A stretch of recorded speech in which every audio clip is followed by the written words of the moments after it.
Bien, des questions comme souvent très diverses. J'ai envie de commencer par un groupe de questions assez générales. La polémologie et la science de la guerre est-elle une science de la paix? Vous avez dit que nous n'étions pas là pour entendre ce qui va bien. Personnellement, si, pouvez-vous faire un portrait de ce qui va bien? Et ça se termine par une petite fleur dessinée. Que penser? Alors, j'amalgame une question un peu générale aussi. Votre façon d'aborder l'émergence d'une nouvelle idéologie structurante fait penser à ce qui est décrit dans le choc des civilisations. Avait-il finalement raison trop tôt ou bien, ou est-ce autre chose? Que penser du choc des civilisations? Est-ce le choc des ignorances? L'idéal de la déclaration des droits de l'homme est-il mort? Sur les bonnes nouvelles, si vous voulez, c'est le coup des journaux. Personne n'achèterait un journal qui serait rempli de bonnes nouvelles. Les journalistes savent bien ça. Hein. Du moins, on l'achète une fois, on ne s'abonne pas. Donc, effectivement, j'ai essayé de parler des problèmes.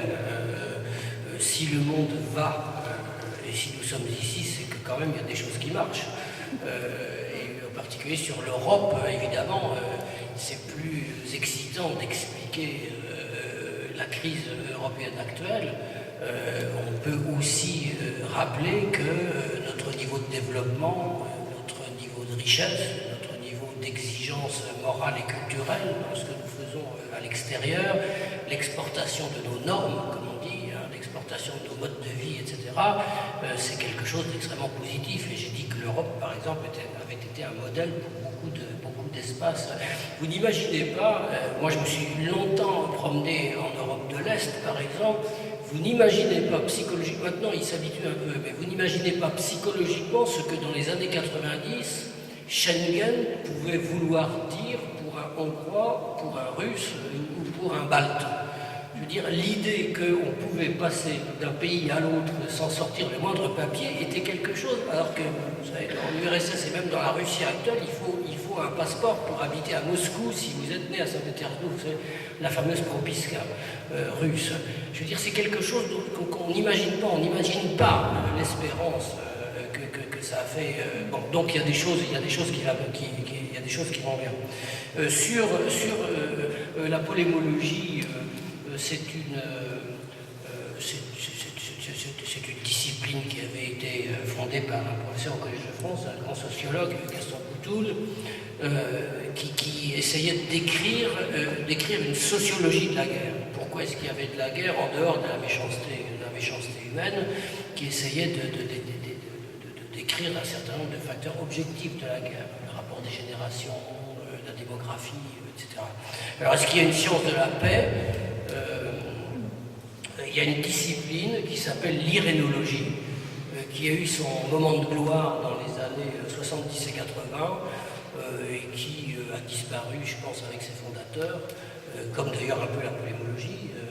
Le problème, c'est d'étudier les rapports entre les éléments du système international, de savoir si on fait une science de la guerre ou une science de la paix, si je puis dire. Le choc des civilisations.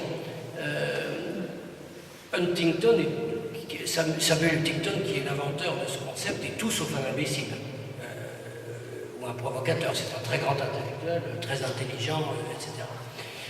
Et il a essayé de dresser un modèle de ce qu'il voyait comme étant les grandes lignes de rupture et d'opposition de force dans le monde. C'est un modèle parmi d'autres, hein. Il n'a jamais dit qu'il n'y avait que ça, hein, mais il a essayé de dresser un modèle. Et on a beaucoup critiqué ce modèle pour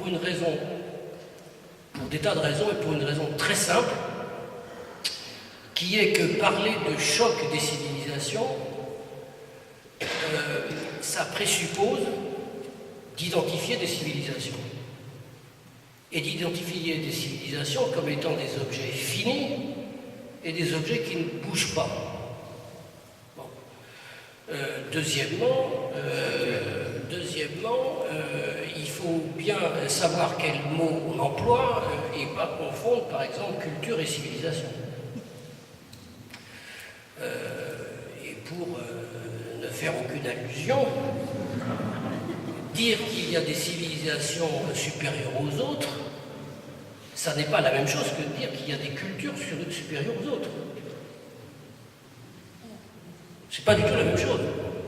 Qu'il y ait des cultures qui installent au cœur de leurs références les droits de l'homme et que nous préférons, et qu'il y ait des cultures qui installent au cœur de leur truc des références qui sont ce que vous voulez, ça c'est un acquis historique, c'est vrai. Bon.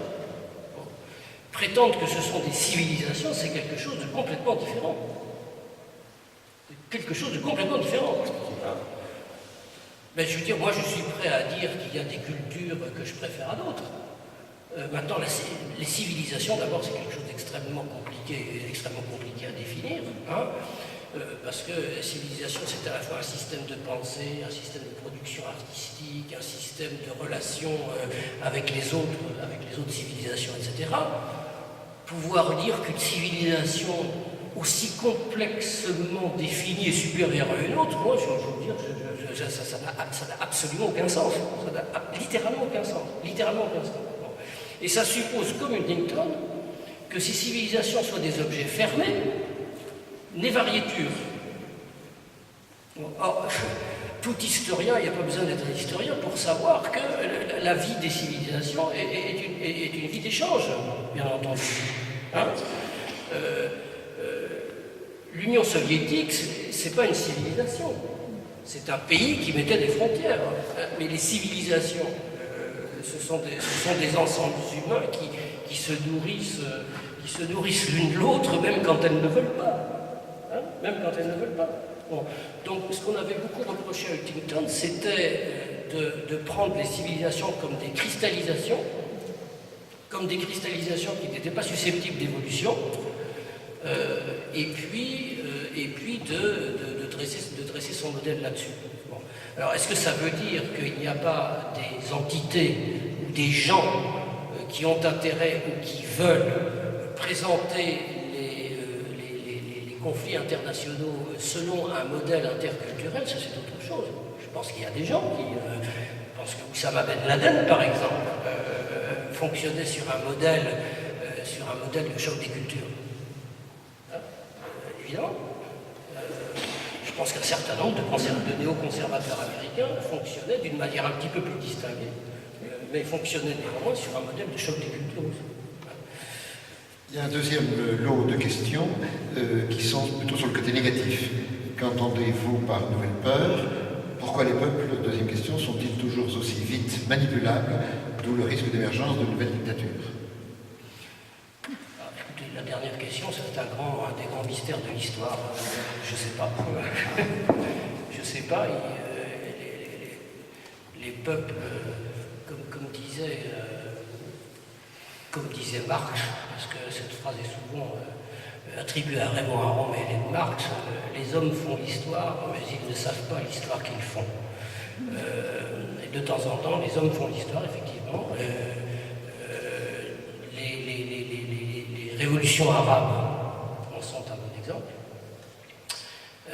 Je ne suis pas sûr que les révolutionnaires arabes savaient, en étant place Tahrir, quelle société ils voulaient construire et sur quelle société ils allaient déboucher. Je suis même sûr du contraire. Les révolutions ne sont jamais des projets politiques achevés, ni chez nous ni ailleurs. Alors pourquoi est-ce que les peuples sont manipulables? Écoutez, tout simplement parce que les peuples vivent sur des représentations. Et que les représentations sont des images qui sont par excellence manipulables. Et j'allais dire, paradoxalement, que plus on est dans une société ouverte et démocratique, et plus les peuples de ces sociétés sont manipulables, naturellement. Parce que quand vous avez une idéologie qui vous est imposée par une dictature terrible, quand vous avez le Big Brother de George Orwell de 1984, vous n'êtes pas aisément manipulable, puisque tout le monde marche dans le même ordre. Dans une société démocratique, la démocratie étant le meilleur des régimes à l'exception de tous les autres, comme disait, le pire des régimes à l'exception de tous les autres, comme disait Churchill, en démocratie, ces manipulations sont extrêmement aisées.